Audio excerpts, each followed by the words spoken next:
Hello, my name is Kiriath, and today we are also going to take a look at the Ritual of the Damned chapter focus for the Dark Angels. It has just dropped. I thought it probably would do today, and it did, so I was correct. Not exactly the hardest prediction in the world, because there's been one every day of the week so far. Pretty easy on the whole. So, they come to the Psychic Awakening party with a whole host of new skills, allegedly, with which to stop Magnus the Red and his Ritual of the Damned, which I'm assuming they probably will. It's not a given, but it's a safe assumption, I would have thought. It depends. It depends entirely on what the actual ritual is for. If it's to bring the end of all things, then yeah, they'll probably succeed. Otherwise, there's not really anywhere to go with the story from there, is there? So, led by Master Lazarus, the commander of the 5th Company, we already know what he looks like. Got some new art there. The lad's thick with a double C there. Look at them hips. Look at the hips on that lad. Also, look at the absolutely deranged Mechanicus thing next to him, with what sort of looks like a sword on his back. Interesting. But yeah, Lazarus is there in all his glory, obviously. And they're going to bring goodies, I assume. So it marks a unique moment in the Dark Angels' history as Lazarus became the first ever Primaris member of the Inner Circle. So, apparently not as suspicious anymore, although they never really did anything with that anyway, so it's not a massive thing, I don't think. It should have been like, the aversion of some sort of civil war, but actually it was just, well, we won't trust, oh no, we do trust them, it's fine. So, kind of cool, but sure, whatever. So, Lazarus seeks his revenge on Magnus the Red's Legion. Good grief, going for it. And he has some unique war gear with which to deliver it. So he has Enmity's Edge, I hate that word, it's impossible to pronounce, which is obviously Melee Strength plus 2, minus 4 to AP, and D3 damage. When resolving an attack made with this weapon against a Psyche unit, you can re-roll the wound roll, and you can re-roll the damage roll. Oh, nice! Going a bit, almost a bit, I was going to say a bit Grey Knights, but no, they're a bit more specialised than that, but still. Interesting, kind of cool. So, this Spirit Shield Helm contains a shard of one of Caliban's Stone Guardians, and projects a force field, protecting him. So the Spirit Shield Helm, when a model in a friendly Dark Angels unit within 6 inches of this model would lose a wound as a result of a mortal wound, roll 1d6, adding 1 to the result. If it is this model that would lose a wound, on a 5+, that wound is not lost. So essentially kind of, yeah. It's like 5+ on 5+ feel no pain on mortal wounds. So, yeah, that's cool. Funky. So what else do we get? The rest of the chapter has also been brought in line with the other recently updated Space Marines, and now get the Combat Doctrine special rule, unsurprisingly, and they get some new chapter-specific goodies, of course. So they have a Relentless Hunt, so it increases the range of your shooting weapons. Oh, okay, so as they say, good with bolter discipline there.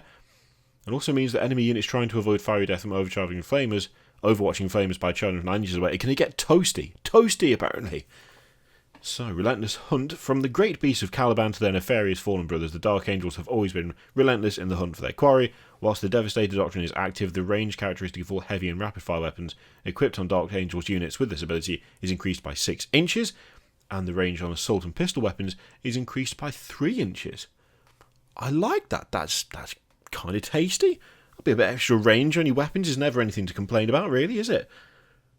So, obviously, whilst the Devastator Doctrine is active, so once you go out of that, you're going to lose it. But still, does increase the effectiveness of your gun line by, 6 to 3 inches, depending on what weapons you've got equipped. And let's be honest, if you're playing Dark Angels and not rocking all kinds of heavy plasma nonsense, then you're doing it wrong anyway. So, unless, of course, you're doing Deathwing or Ravenwing, you know what I mean. Still, a bit of plasma. Everyone likes a bit of plasma in a Dark Angel, surely.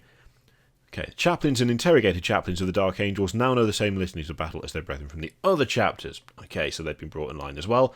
And they have their own special litany, Stoic Prosecution. So, that is... Oh, okay, so you can move and fire heavy weapons by the look of it.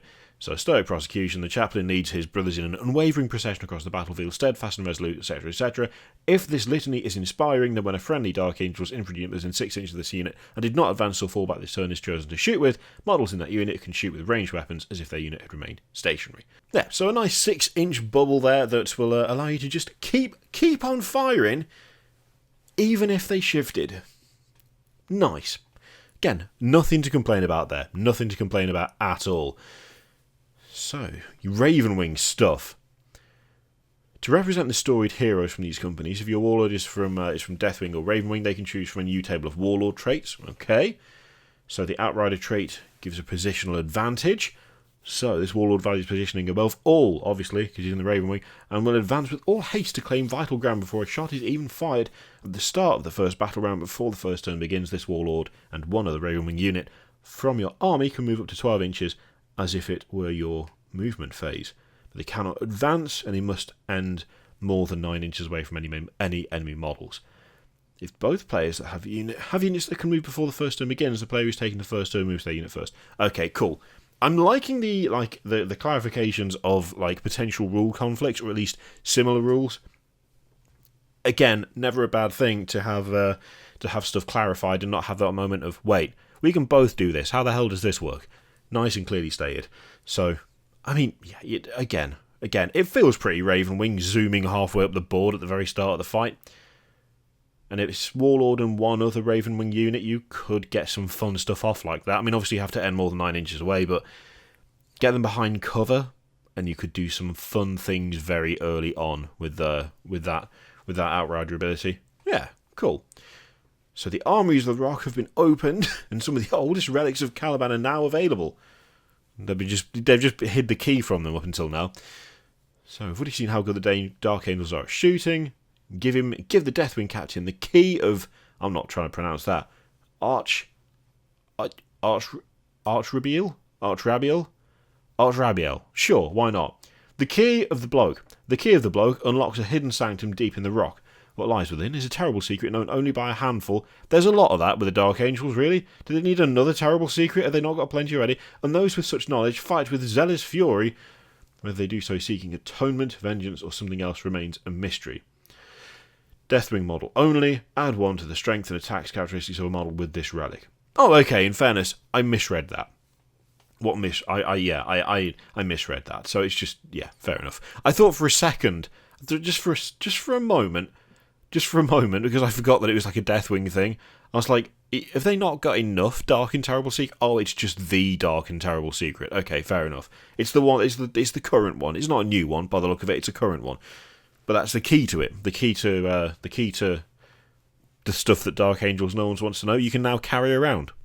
It seems a little bit asking for trouble, but there you go. So even better than Deathwing or Raven Wing Force is one that includes elements of both. Is it though? Can you really argue with that many Terminators or Bikers? I mean, technically yes, you absolutely can, but still. So a new strategy allows you to take advantage of such a united army. Okay, combined assault, 2 command points. Dark Angel stratagem. Obviously, when working in unison, the veterans of the Dark Angels are amongst the Imperium's finest fighting forces. Use this stratagem at the end of your movement phase when you set up a Deathwing unit from your army using the Teleport Strike ability. You can set up that unit wholly within 6 inches of a friendly Raven Wing Biker unit that has not advanced this turn, and more than 6 inches from any enemy models. Any models that cannot be set up in this way are destroyed. That's interesting. Was there not... No, I may be misremembering here. I thought there was an item you could give to Raven Wing that was... Couldn't you just take a teleport homer? Or am I off my face? I'm pretty sure they could. But then I could be wrong, so feel free to tell me if I am. But yeah, I you know what? Those feel fine. They all seem decent enough. I mean, it's... There's not as much messing about and kind of... I don't know how to put it. The Thousand Suns one was more interesting to me, to be totally honest with you, because some of the abilities were a bit more interesting, a bit more, not out there, but interesting applications of stuff. It felt a bit more thematic. But the thing is, the Dark Angels are Space Marines. Yes, they've got Deathwing, yes, they've got Raven Wing, but they're still Space Marines, so they're not going to get anything too out there and too ridiculous. I feel like having the Thousand Suns one before this actually made this feel a bit more normal as a result, even though it is... I mean, it's fine. It's fine. The key of what does name strength, add 1 to strength and attacks, absolutely fine. Again, Outrider is nice. I quite like it. There's nothing blowing me away. There's nothing vastly exciting, but it all feels fine. You know, there's nothing there to complain and bitch about. I don't think. It might not be hugely thrilling, but there's just some solid buffs to range. There's some, there's a relic that gives you extra stuff. It's all normal, but fine, I think is probably the way to put it, which, actually, the Dark Angels, in a way, aren't normal, but fine. They're a bit weird, but then they would be, what with the whole terrible secret thing. So let's end on thick Lazarus up here. God, look at him go. So yeah, that was the chapter focus for the Dark Angels. As always, let me know what you think of all of that in the comments down below. And yeah, it turns out maybe not that many terrible secrets. Just the main big one. I just misconstrued it, but it's fine. Maybe they could do with a few more after all. What do you reckon? A couple of more dark secrets for the Dark Angels? Could be interesting. I mean, what else could there be? They actually are all traitors? Well, I mean, that's already true anyway. Thank you very much for watching.